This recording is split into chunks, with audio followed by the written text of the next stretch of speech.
High, আমি মিমি। সকালবেলায় এত বৃষ্টি হচ্ছে, সব জামাকাপড়গুলো ভিজে গেল। একটু রোদ হয়েছিল, ভাবলাম একটু মেলে দিই, না, তার কি করা, বৃষ্টিতে ভিজে যাক, আবার পরে শুকাতে হবে। দেন এই ধূপগুলো আমি এনেছিলাম, সেই যে ব্যাকা টেরাইসে, সব ভালো আসেনি। তো যাই হোক, এই যে এই বছর আমাদের এখানে প্রচুর তুলসী গাছ হয়েছে, মানে পুরো তুলসী গাছের জঙ্গল ছেয়ে গেছে এই সাইডটা পুরো। দেন তারপরে আমি ব্রেকফাস্ট করে নিচ্ছি। মা সকাল সকাল ঘুগনি, পরোটা আর এই নিয়ে চলে এসেছিলো জিলাপি।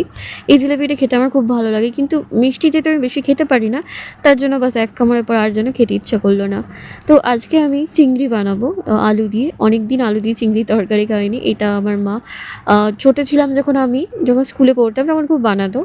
তো এখন আর সেভাবে বানানো হয় না, তাই ভাবলাম চলো আজকে সেটাই বানানো যাক। এখানে পুদিনা, টমেটো, আদা, রসুন সব কিছু পেস্ট একসাথে দিয়েছি, আর আলু মশলা একসাথে দিয়েছি। দিয়ে সেটা দিয়ে, কারণ পুদিনা দিলে পুদিনা একটা ফ্লেভার আসে, সেটা খুব ভালো লাগে। আর যেহেতু এখন কাজে কস্তুরি মেথি নেই, তো তার জন্য আর দেওয়া হলো না। তারপরে এই যে আমার তরকারি প্রায় কমপ্লিট। এবারে মা বাজার নিয়ে এসছে, সেগুলোকে মা গুছিয়ে রাখছে। দেন খাওয়া দাওয়ার পর একটু কেক খেতে ইচ্ছে করছিল, ফ্রিজে পড়েছিল, তবে ভাবলাম চলো একটু খাওয়াই যাক। দেন এই যে বৃষ্টি দেখছি এবার বসে বসে আর কি। সন্ধেবেলা মা নিয়ে এলো ফুচকা। বাবাই।